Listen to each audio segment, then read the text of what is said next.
Hi guys, welcome back sa ating YouTube channel mga katropa. Isa na namang kwentuhan dito sa piggery business dito sa Kabady Mo Ako YouTube channel mga katropa. So ngayong araw na to tatalakayin natin sunod-sunod na yung mga tinalakay natin tungkol sa iba't ibang aspeto ng negosyo ng pagbababoyan. So ngayong araw na to mga katropa, pag-uusapan natin yung tungkol sa mga backyard piggery at paano ba maging legal ang iyong babuyan kahit na nasa likod bahay lang. Ito yung concept na iwas sumbong ng mga kapitbahay. Paano ba mga katropa gawing legal ang iyong backyard piggery ngayong 2026? So tara, pag-usapan natin yan at himay-himayin natin mga katropa. Okay, so kabady, mga katropa natin, may pangarap ka bang magtayo ng backyard piggery sa likod ng iyong bahay? Gamit ang perang pinaghirapan mo, halimbawa OFW ka abroad o perang pinag-ipunan mo sa mahabang panahon, dala ng pagtatrabaho at pag-iipon. Pero may tanong, paano kung bukas makalawa ireklamo ka ng kapitbahay mo dahil sa amoy ng baboy at bigla kang ipasara ng munisipyo?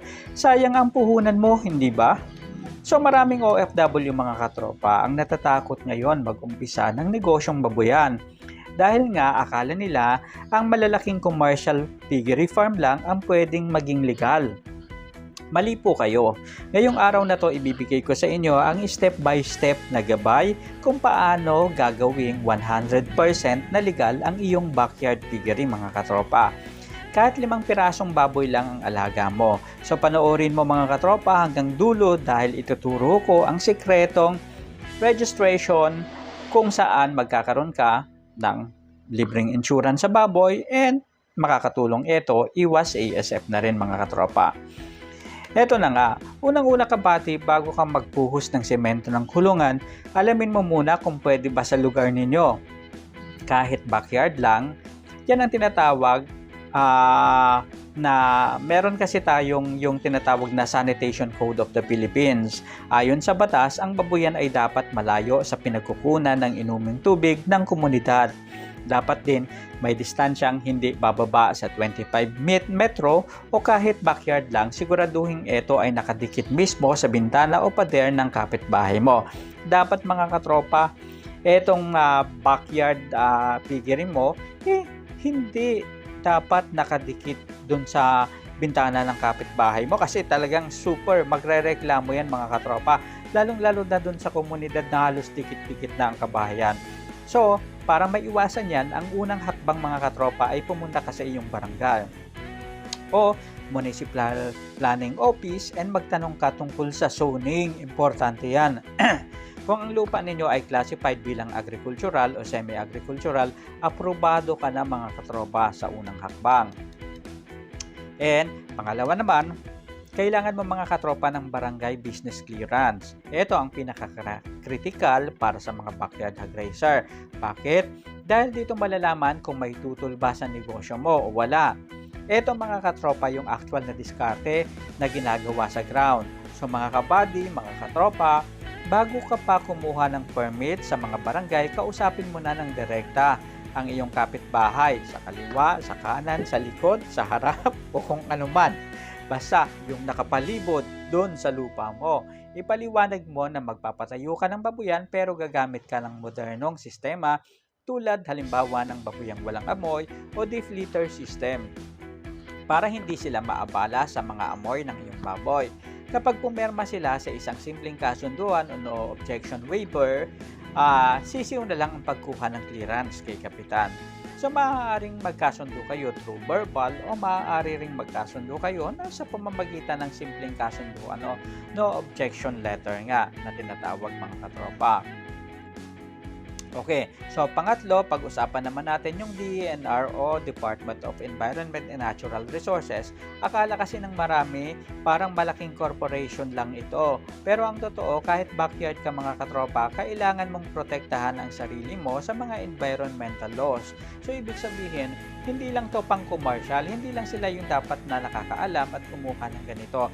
Kahit tayong mga backyard hog raiser, dapat nakakaalam rin ito mga katropa. Para sa mga backyard hog raiser na may mga alaga o konting alaga, karaniwan na mas mababa sa 100 ulo depende sa munisipyo. Hindi mo na kailangan ng mamahaling ECC o Environmental Compliance Certificate. Ang hihingi ng DENR o EMB online ay tinatawag na CNC o Certificate of Non-Coverage. Katibayan ito mula sa gobyerno na mayroon kang maliit na babuyan at hindi ito banta sa number 1 kalikasan at maayos ang tapunan ng iyong mga dumi. Ayan. So, ibig sabihin, kung may certificate ka na ganyan, social, di ba, mga katropa? Ayan.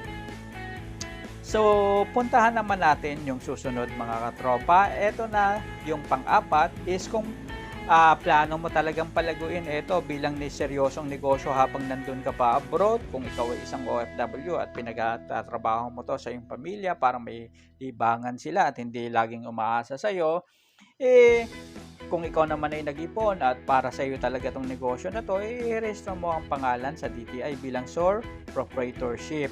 Napakadali lang nito, mga katropa. So, pwedeng-pwede nang gawin ito online o cellphone ng pamilya mo sa Pinas kapag may DTI at barangay clearance ka, kasi pwede ka nang kumuha ng mayor's permit o business permit sa munisipyo. Ang bentahan ng bentahan ng baboy na yung naiisip ko. Ang bentahe o advantage ng pagkakaroon ng mayor's permit, mga katropa, ay ibig sabihin nito, legal ang negosyo mo as madali kang makakuha ng mga kontrata sa mga local meat shop, sa palengke, restaurant, sa inyong bayan dahil nakakapag-issue ka ng mga legal na dokumento. Ibig sabihin nito, kumbaga, sa channel natin,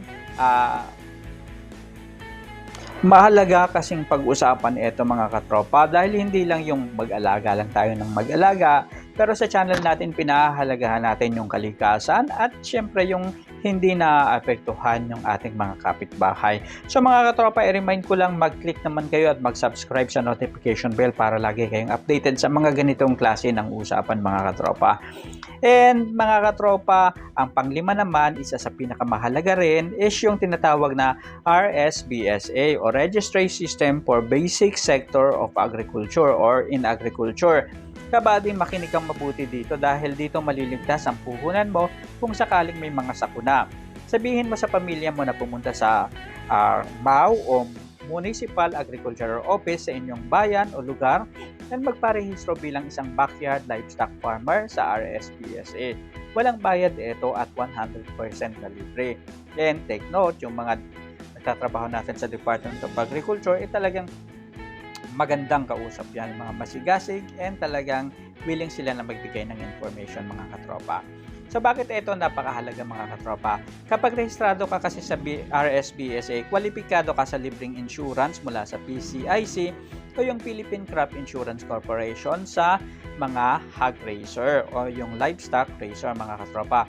Ibig sabihin, kapag ang baboy mo ay tinamaan ng sakuna tulad ng bagyo o namatay dahil sa ASF, babayaran ka ng gobyerno. May ayuda kang makukuha para hindi maubos ang perang pinaghirapan mo sa abroad o perang pinaghirapan mo dahil inipon mo. Ito ay isang tunay at malinis na proteksyon para sa matalinong investor sa negosyo ng pagbababoyan.